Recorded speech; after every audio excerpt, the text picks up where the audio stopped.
ఒక పేదింటి అమ్మాయి తన గొంతుతో మహాభారతాన్ని ప్రపంచానికి వినిపించింది. ఇప్పుడు ఆ గొంతు శాశ్వతంగా మూగబోయింది. ప్రపంచ ప్రఖ్యాత పాండవుని జానపద గాయని పద్మవిభూషణ్ డాక్టర్ తీజన్ బాయి కన్నుమూశారు. ఆమె వయసు 70 సంవత్సరాలు.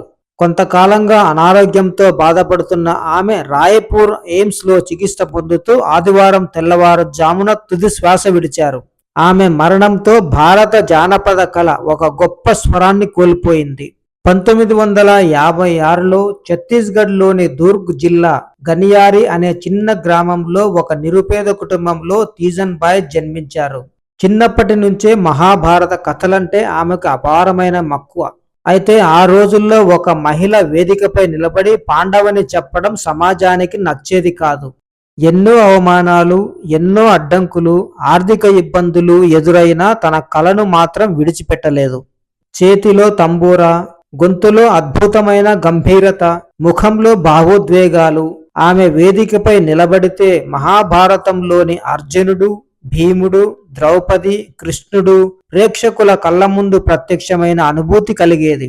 అందుకే తీజన్ బాయ్ ప్రదర్శన కేవలం పాట కాదు, ఒక మరపురాని అనుభూతి. ఛత్తీస్గఢ్లో మొదలైన ఆమె ప్రయాణం భారతదేశాన్ని దాటి America, England, France, Japan, Russia ఇలా ప్రపంచంలోని ఎన్నో దేశాలకు చేరుకుంది. పాండవని అనే జానపద కళారూపానికి ప్రపంచ గుర్తింపు తీసుకొచ్చింది ఆమె. కళాసేవకు గుర్తింపుగా ఆమెకు భారత ప్రభుత్వం పద్మశ్రీ, పద్మభూషణ్, చివరకు పద్మవిభూషణ్తో సత్కరించింది. తీజన్ బాయ్ మృతి పట్ల ప్రధాని మోదీ తీవ్ర దిగ్భ్రాంతి వ్యక్తం చేశారు. ఛత్తీస్గఢ్ ముఖ్యమంత్రి విష్ణుదేవ్ సాయ్ రాష్ట్ర సాంస్కృతిక వారసత్వానికి పూడ్చలేని లోటు అని పేర్కొన్నారు. श्रीमती तीजन बाई हम लोगों के बीच नहीं रही। वो विख्यात पंडवानी गायिका थी और पद्मश्री, पद्मभूषण, पद्म विभूषण जैसे अवार्ड से पुरस्कृत थी और पंडवानी के माध्यम से पूरे देश और विदेश में छत्तीसगढ़ का नाम रोशन की थी।